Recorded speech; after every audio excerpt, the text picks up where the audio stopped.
ایک دوسرے کی بھلائی تھی، جو انسانوں کا ایک بہترین معاشرہ تھا۔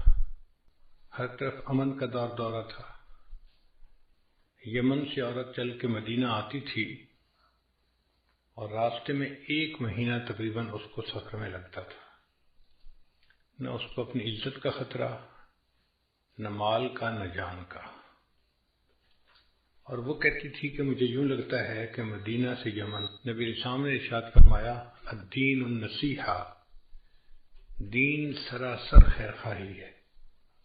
جو بندہ بھی دیندار ہوتا ہے وہ خیر خواہ ہوتا ہے۔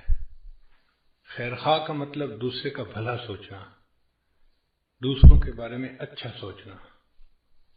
ایسے بندے کے دل میں نفرت، کینہ، بغض اور حسد نہیں ہو سکتا جو دوسروں کے بارے میں اچھا سوچے۔ اگر یہ بیماریاں ہوگی تو انسان پھر برا سوچے گا، اچھا نہیں سوچے گا۔ تو نبی علیہ السلام نے دین کو ڈیفائن کیا کہ الدین النصیحہ، دین سراسر خیر خواہی ہے۔ یعنی جہاں آپ کو دین نظر آئے گا وہاں خیر خواہی نظر آئے گی، اور جہاں خیر خواہی نظر آئے گی وہیں دین ہوگا۔ بدخواہی اور دین 2 چیزیں اکٹھی نہیں ہو سکتی۔ اگر آپ دیکھیں کہ کسی کے اندر بدخواہی ہے، فوراً سمجھ لیں کہ اس کے اندر دینداری نہیں ہے۔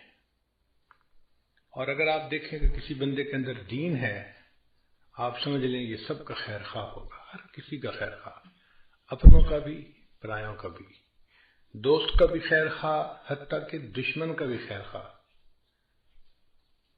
وفاداروں کا بھی خیر خواہ، غداروں کا بھی خیر خواہ، انسانوں کا بھی خیر خواہ اور جانوروں کا بھی خیر خواہ۔ مومن کے اندر خیر خواہی بھری ہوتی ہے۔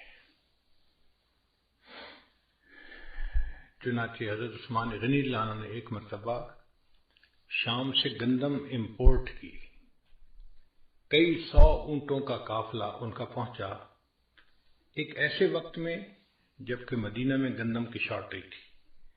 لوگ اس کو دگنی قیمت پہ خریدنے کو تیار تھے۔ یہ ڈیمانڈ اینڈ سپلائی کا معاملہ ہے۔ جب ڈیمانڈ بڑھ جاتی ہے تو پھر سپلائی کے لیے کتنی بھی قیمت دینی پڑے لوگ دیتے ہیں۔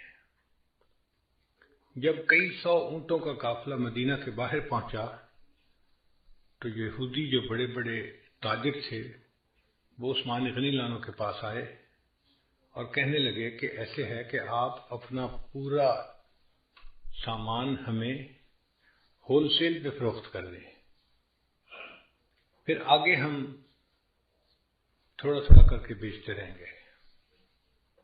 عثمان غنی اللہ نے فرمایا کہ ٹھیک ہے، تم مجھے اچھا پروفٹ دو، میں تمہیں دے دیتا ہوں۔ تو انہوں نے ہول سیل میں ڈیل کی۔ کہنے لگے جی جو آپ کی قیمت خرید ہے نا، ہم اس کو ڈبل کر دیتے ہیں۔ 100 روپے کی چیز کو ہم 200 میں خریدتے ہیں۔ یہ بہت بڑا پروفٹ ہے کہ بندہ 100 روپے انویسٹ کرے اور اس کے بدلے 100 روپے کمائے۔ آج کل دنیا کی انڈسٹریل ورلڈ میں 10% اور 20% پروفٹ کو بھی بڑا سمجھا جاتا ہے، اور کہاں 100 کے بدلے 100 پروفٹ۔ عثمان غنی اللہ نے فرمایا نہیں، پروفٹ تھوڑا ہے، میں نہیں بیچتا۔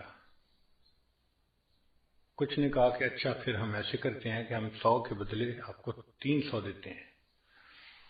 نہیں۔ ایک نے کہا اچھا میں 100 کے بدلے آپ کو 400 دیتا ہوں۔ ان کا نہیں۔ وجہ کیا ہے کہ جی پروفٹ تھوڑا ہے۔ وہ حیران ہو گئے کہ 100 روپے کی چیز کو ہم 4 گنا پرائس پہ خرید رہے ہیں اور ایک ہی دم میں ان کا سارا سامان بک جائے گا، یہ پیسے لے کے گھر بیٹھ جائیں گے آرام سے، پھر ہم جانے اور اس چیز کو آگے تھوڑا تھوڑا بیچنا۔ مگر یہ بندہ مطمئن ہی نہیں ہو رہا۔ تو ایک یہودی نے پوچھا کہ عثمان آخر آپ چاہتے کیا ہو؟ ایک کے بدلے ہم آپ کو 4 گنا دے رہے ہیں۔ ان کا بھائی پروفٹ تھوڑا ہے، بات سچی ہے، مجھے زیادہ چاہیے۔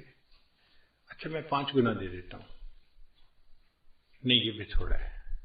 اچھا میں 6 گنا دے دیتا ہوں۔ یہ بھی تھوڑا ہے۔ بھائی میں 7 گنا آپ کو پروفٹ دیتا ہوں، 100 روپے کی چیز 700 میں خریدتا ہوں۔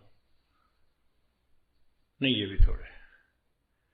خریدنے والے نے کہا بھائی انف از انف، 100 کے بدلے 700 میں چیز خرید رہا ہوں اور آپ دینے کو ابھی بھی تیار نہیں ہوئے، تو پھر میری آپ کی ڈیل نہیں ہو سکتی۔ مگر آپ اتنی گندم کا کرو گے کہ آخر بیچنی تو ہے نا کہیں نہ کہیں۔ تو عثمان غنی نے فرمایا ہاں میں دوں گا، میرے پاس ایک کسٹمر ہے جو مجھے اس سے زیادہ پروفٹ دیتا ہے۔ اس نے کہا آپ مذاق کر رہے ہیں یا آپ سیریس بات کر رہے ہیں؟ بھائی میں سیریس بات کر رہا ہوں۔ کون سا کسٹمر ہے جو 7 گنا پرائس سے بھی زیادہ پرائس دے رہا ہے؟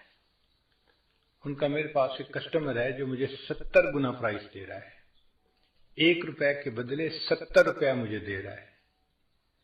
چنانچہ انہوں نے اس گندم کو بیچنے کے بجائے مدینہ طیبہ کے غریبوں میں مفت تقسیم کر دی کہ میرا اللہ مجھے اس کے بدلے 70 گنا اجر عطا فرمائے گا۔